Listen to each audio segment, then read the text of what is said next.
ImageSenior military officials watching a parade in Pyongyang, North Korea, last month. A commentary by the North state-run news agency on Tuesday indicated a tougher stance in talks with the United States this month. CreditCreditDanish Siddiqui, ReutersSEOUL, South Korea, ramping up pressure on the United States. North Korea on Tuesday accused the Trump administration of demanding too much but offering too few concessions in its negotiations over the terms of denuclearizing the North. Up to now, North Korea has demanded almost daily that the United States join North and South Korea in declaring an end to the Korean War as an initial confidence-building concession from Washington before taking steps to denuclearize. The war was halted with a truce in 1953, but a peace treaty was never signed.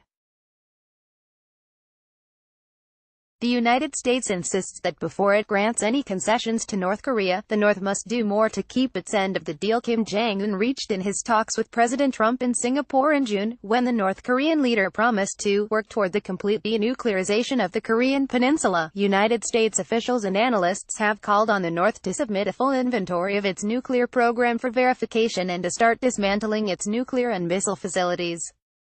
But on Tuesday, North Korea called such demands rubbish. The end-of-war declaration can never be a bargaining chip for getting the DPRK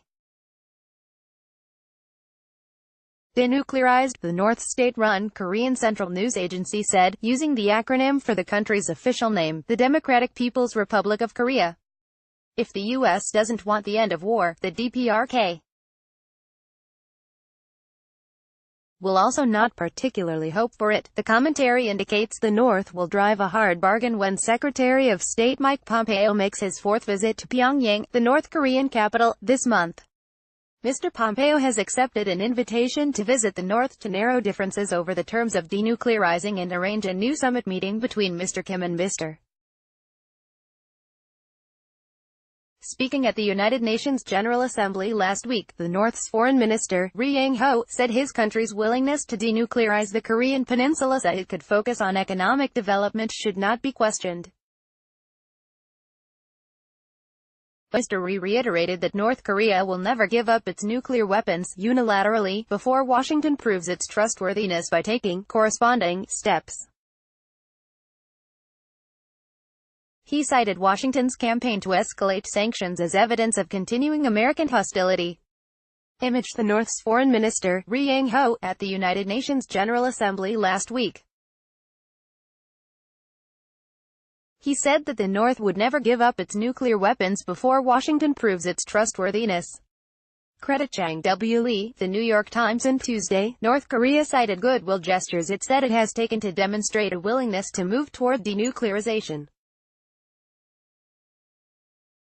Since April, it has declared a moratorium on nuclear and long-range ballistic missile tests and demolished its only known nuclear test site. When he met with President Moon Jae-in of South Korea in Pyongyang last month, Mr. Kim also offered to demolish key missile development facilities, including a missile engine test site, and invite outside experts to watch. Mr. Kim also offered to take further steps, including the permanent dismantlement of his country's main nuclear complex, in Yongbyon, about 60 miles north of Pyongyang, if Washington took corresponding steps. But such gestures have fallen short of American demands. North Korea has not offered a detailed commitment to dismantling its nuclear arsenal. Nor has it submitted its nuclear inventory, including the number and size of its nuclear weapons and amount of bomb fuel, so they can be verified by international inspectors. But North Korea said Tuesday that the United States has not done enough. Other than suspending joint military exercises with South Korea this year, Washington has done little to encourage North Korea to take bolder steps toward denuclearization, the North said. It said Washington should have made the end-of-war declaration a long time ago, instead of trying to use it as a bargaining chip.